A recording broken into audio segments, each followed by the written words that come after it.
I was brought up as an Orthodox Jew and a Zionist. On a shelf in our kitchen was a tin box of the Jewish National Fund, into which we put coins to help the pioneers building a Jewish presence in Palestine. I first went to Israel in 1961, and I've been there since more times than I can count. I had family in Israel, and I have friends in Israel. One of them fought in the wars of 1956, 1967 and 1973, and was wounded in two of them. The tie clip which I'm wearing is made from a campaign decoration awarded to him, which he presented to me. I've known most of the prime ministers of Israel, starting with the founding prime minister, David Ben-Gurion. Golda Meir was my friend. So was Yigal Allon, the deputy prime minister, who as a general won the Negev for Israel in the 1948 War of Independence. My parents came to Britain as refugees from Poland. Most of their families were subsequently murdered by the Nazis in the Holocaust. My grandmother was ill in bed when the Nazis came to her hometown of Stachov. A German soldier shot her dead in her bed. Madam Deputy Speaker, my grandmother did not die to provide cover for Israeli soldiers murdering Palestinian grandmothers in Gaza.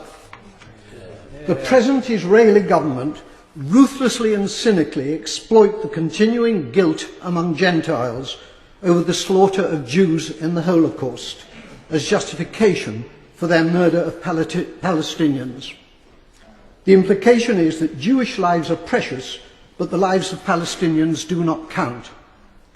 On Sky News a few days ago, the spokeswoman for the Israeli army, Major Leibovich, was asked about the Israeli killing of, at that time, 800 Palestinians.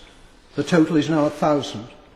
She replied instantly, 500 of them were militants. That was the reply of a Nazi. I suppose that Jews fighting for their lives in the Warsaw Ghetto could have been dismissed as militants. The Israeli Foreign Minister, Tzipi Livni, asserts that her government will have no dealings with Hamas because they're terrorists. Tzipi Livni's father was Eitan Livni, Chief Operations Officer of the terrorist Irgun Tzvai Leumi, who organised the blowing up of the King David Hotel in Jerusalem, in which 91 victims were killed, including 4 Jews. Israel was born out of Jewish terrorism. Jewish terrorists hanged 2 British sergeants and booby-trapped their corpses. Irgun, together with the terrorist Stern Gang, massacred 254 Palestinians in 1948 in the village of Deir Yassin. Today, the present Israeli government indicate that they will be willing, in circumstances acceptable to them, to negotiate with the Palestinian President, Abbas, of Fatah. It's too late for that, Madam Deputy Speaker.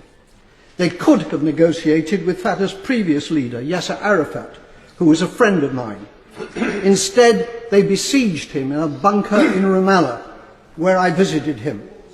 It's because of the failings of Fatah since Arafat's death that Hamas won the election, the Palestinian election in 2006. Hamas is a deeply nasty organisation, but it was democratically elected, and it is the only game in town. The boycotting of Hamas, including by our own government, has been a culpable error from which dreadful consequences have followed. The great Israeli Foreign Minister Abba Eban, with whom I campaigned for peace on many platforms, said, "You make peace by talking to your enemies." However many Palestinians the Israelis murder in Gaza, they cannot solve this existential problem by military means.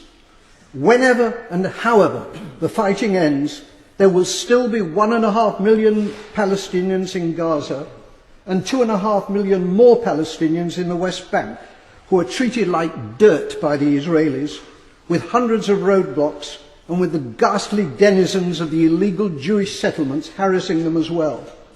The time will come, not so long from now, when they will outnumber the Jewish population in Israel.